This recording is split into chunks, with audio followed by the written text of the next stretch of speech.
નમસ્કાર દર્શક મિત્રો, અમારી થળ આઈએસપર ચેનલને સબસ્ક્રાઇબ કરો, લાઈક કરો, શેર કરો અને જોતા રહો સમાચાર। તળાજા તાલુકાના ઠળિયા ગામમાં સુમિતભાઈ વૈશ્રામભાઈની વાડીમાં ડુંગળી અને લસણ જેવા પાકમાં બળપૂર્વક જૈવિક કામ કરી રહ્યા છે। વાડીમાં બગદાણા 66 કિબીની લેન આવતા ખેડૂતોનો 4 થી 5 મહિનાનો પાક જેમ કે લસણ અને ડુંગળી ખેંચી અને ફેંકી દેવામાં આવ્યો છે અને અધિકારો ખેડૂત ઉપર આક્ષેપ નાખી રહ્યા છે અને ભાગીદારોને ધમકાવી રહ્યા છે। કલેક્ટર સાહેબને રજૂ કરવા છતાં પણ એ અધિકારો કોઈ માનતા નથી અને ખેડૂતોના પાકમાં નુકસાન કરી રહ્યા છે અને કામ આગળ ચાલુ કર્યું અને અધિકારો સાથે વાત કરવામાં આવી તો અધિકારનો એવો જવાબ આવ્યો છે કે પડતર જગ્યામાં કામ કરશે, પરંતુ એ અધિકારનો પણ માનતા નથી અને પડતર જગ્યાની બદલે જે ભરેલા મોલમાં એ કામ કરી રહ્યા છે અને મોલમાં ખૂબ નુકસાની આવી રહી છે। સરકાર શ્રીને નિવેદન કરવામાં આવે છે કે ખેડૂત ભાઈને ન્યાય અપાવો, કારણ કે ખેડૂત ભાઈઓને 4 થી 5 મહિના જ્યારે દિન રાત મહેનત કરે છે ત્યારે તેમનો મોલ પાકે છે અને જ્યારે મોલ પાકે છે તો એને આમનામ ફેંકી દેવામાં આવે છે। ખેડૂત માટે લડવું એ ખેડૂતોની ફરજ છે અને ખેડૂતને ન્યાય અપાવો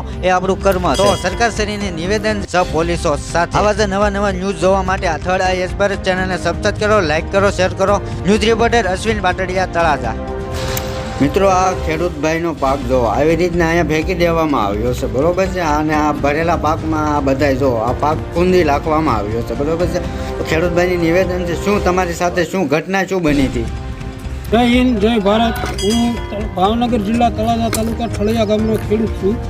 મારું નામ સુમિતભાઈ વૈશ્રામભાઈ ટાઢા છે। મારી વાડીની અંદર બગદાણા 66 કેવી લાઈન આવે છે। એ લાઈનની અંદર મારા ખેતરની અંદર અત્યારે ડુંગળી અને લસણ જેવો મોંઘા મૂલો અમારા જીવથી પણ વધારે જેને પ્રેમ કરેલો એવો પાક ઊભો છે। એ પાકની અંદર અત્યારે આ લોકો બળજબરીપૂર્વક કામ કરી રહ્યા છે, તે આપ લાઈવ જોઈ રહ્યા છો।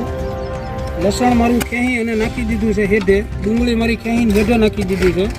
કલેક્ટર સાહેબશ્રીને રજૂઆત કરવા છતાંય એ લોકો કોઈનું માનવા તૈયાર નથી। પ્રાંત અધિકારી સોલંકી સાહેબ સાથે પણ વાત કરાવી તો પ્રાંત અધિકારી સાહેબે એવું કીધું કે ઊભા મોલની અંદર કામ નહીં કરે, પડતર જગ્યામાં કામ કરશે, પણ મારો અત્યારે લસણ, ડુંગળી અને વરિયાળી જેવો પાક ઊભો છે એની અંદર એ લોકો કામ કરી રહ્યા છે। તો સરકારશ્રીને મારી એ જ વિનંતી છે કે મને યોગ્ય વળતર અને આ રીતનું ખેડૂતો ઉપર જે અત્યાચાર કરવામાં આવે છે એ બીજા કોઈ ઉપર કરવામાં ન આવે તેવી મારી સરકારશ્રીને નમ્ર વિનંતી છે। અસ્તુ, જય હિન્દ, જય ભારત।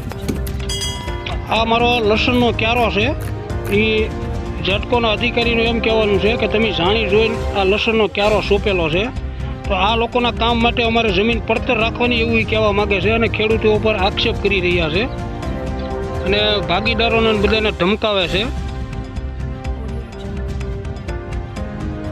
આ કાચી ડુંગળી જે છે એને ખેંચવામાં આવી રહી છે। જો આ બધું ખેંચીને શેઢે જેમ લાગે એમ ઘા કરી દેવામાં આવ્યું છે। આ અમારું ડુંગળી અને લસણ છે, શેઢે અને જેમ મન ફાવે એમ ઘા કરી દીધું છે।